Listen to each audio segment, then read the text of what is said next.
this makes more interesting to watch because you were friends, and we should expect fireworks because you know each other so well. Yeah, uh, I know him a lot. He knows me a lot, and there's a little intrigue, right? Because I do believe I'm gonna win. He does believe he gonna win, and then we'll find out Saturday night, And then I think the little advantage that I have is my teammates know him a lot too. My coach know him a lot too. His coach doesn't know me that much. And the thing with me is, I believe I'm a different animal at that at the welterweight division. I believe I still have that quickness, the speed of a lightweight, but I hit like a middleweight and best jiu-jitsu in the game, and dangerous guy on the welterweight that I believe that I am. So I'm a different animal, and then we're gonna find out Saturday night. But this fight is definitely important. The toughest test to date, which is why he's fighting me right now. If he wasn't the toughest guy, he wouldn't be in there. I take him very seriously, and I'm worried and focused on just him. Once we get through him, then we could, when I'm done with our career, then we could worry about legacy. Um, I know this narrative between two teammates and former training partners has been played out quite a lot, and I'm sure you're pretty tired of answering the question. But what, if anything, has surprised you the most between yourself moving and what's being said by Gilbert Burns?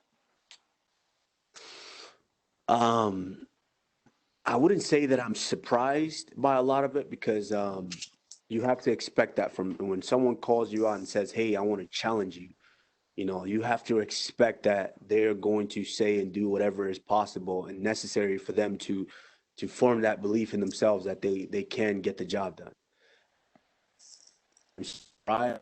I I honestly I would be I'm a human being with human emotions, and when you spend so much time with uh with that team, I've always been there. That was where my career was with the Black Zillions, and then over the H kickboxing. I was always with them.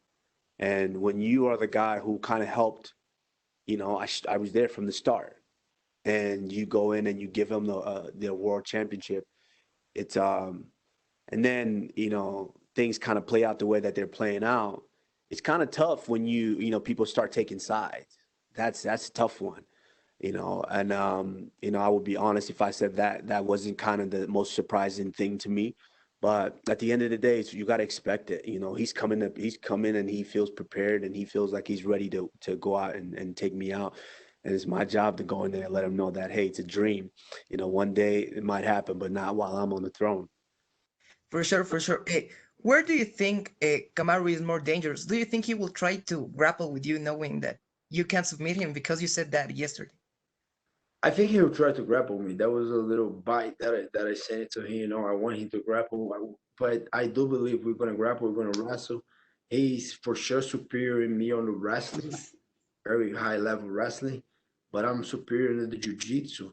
And the striking might be a little even, but I know I got a lot more power, so it's gonna be a good one. You guys should tune in. It's gonna be a good one. Okay.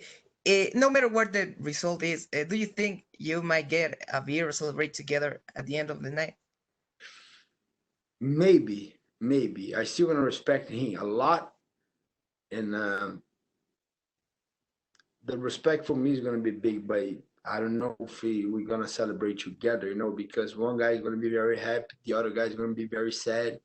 I don't think the celebration will be together. For sure, will be maybe a toast, or maybe a couple hugs and shaking hands, but celebrating together, I don't think so.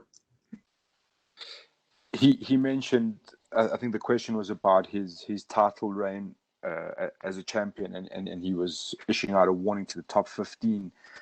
What does that make you feel like? Has the respect level for Gilbert Burns changed by the way he's almost looking past you and saying things like coaches and teammates know about you and they're all kind of chipping into your demise? Does that change the respect level? I didn't get the first part of that. You said what? He was planning his title reign already. About the whole of the top 15 was already in trouble. Yeah, no. I mean, it is what it is. He has to say that. I mean, we hear it time and time again. Guys have to they have to. If you don't believe in yourself, then why are you even in there? Or if you don't say you believe in yourself, why are you in there? Everyone has to say that. I'm sure Kobe Covington was planning his title reign as well. I'm sure Tyron Woodley wanted to continue his title reign, and I'm sure Jorge Masvidal, the Street Judas or Street Jesus, whatever they call him. I'm sure he was planning a title reign, fighting this guy and that guy, and all of this. They all plan that. It is what it is. At the end of the day, all I can do is worry about myself and the things that I can control going into the fight. And as long as I've done that, then the outcome should be what it should be. And what's your prediction for this fight? I predict a finish. I do believe I'm gonna finish him with the jiu-jitsu or with the knockout, and that's the way to see the fight finishing. Do you remember your last conversation with Kamaru, and what was this conversation about?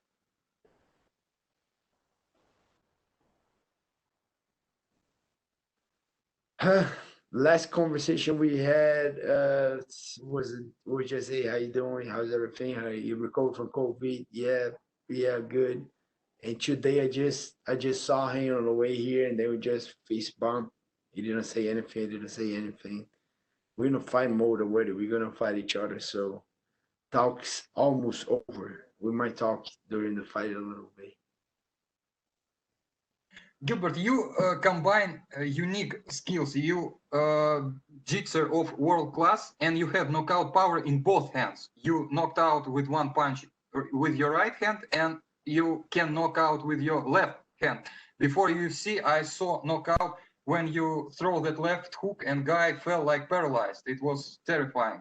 So now on this stage of your career, psychologically, you believe more in your knockout power or in your ground game? And how do you think you have more chances to submit Kamaru or knock him out?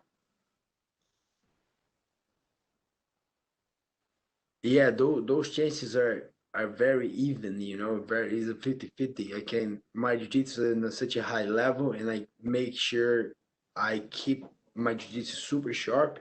And on the other hand, I put so much work in my boxing, the kickboxing, that I know I have a lot of power in my hands. Technique is getting better on stand up, and I don't know. I'm gonna get a finish, but you can pick your poison. It's gonna be, if you want to strike, we're gonna strike. But if you want to grapple, we're gonna grapple, and we can pick your poison with me. If you want to strike, get ready. But if you want to grapple, that's my house right there. So I'm very confident either way. And I'm gonna be looking for both ways. I got a couple ways to finish this fight and a couple other fights. That's the thing. I'm gonna be looking for a finish. Yes. Is Durinho Burns the most dangerous fighter in the division for you? I ask because of his grappling first, your grappling level first, and he knows you very well. Absolutely. Right now, he is the most dangerous guy in the division. Absolutely. One, because there's that element of he's felt me before. Obviously it was in training, but he's felt me before, and he has an idea of kind of the way that I move. Excuse me. It's okay. It's my mom. Oh. She would call me during the interview. But it's, hold on one second. She's gonna be mad. Don't hold your mom. Hey, mom. Madam, I'm doing an interview right now. You called me right in the middle of a media day. Okay. Are you okay? Everything okay? Go. My mom, every now and again, she'll just call and give the moms are all already in the life. Yes. And so, yeah, I mean, with Gilbert, yes, he's absolutely the most dangerous guy right now because, yeah, he's felt me before. And then, of course, he's on a streak. He's got that ultra confidence right now that he's the guy. But as far as skill wise, it's not just because he's grappling. I faced Damian Maia is probably the most dangerous grappler we've ever seen in the sport of MMA. I faced Sergio Moraes, another incredible grappler. And so it's not just he's not dangerous just because of his grappling. He's dangerous because he's felt me before and he's got that ultra confidence that he can do this. And so it's my job to go in and let him know that, you know, it's not his time yet.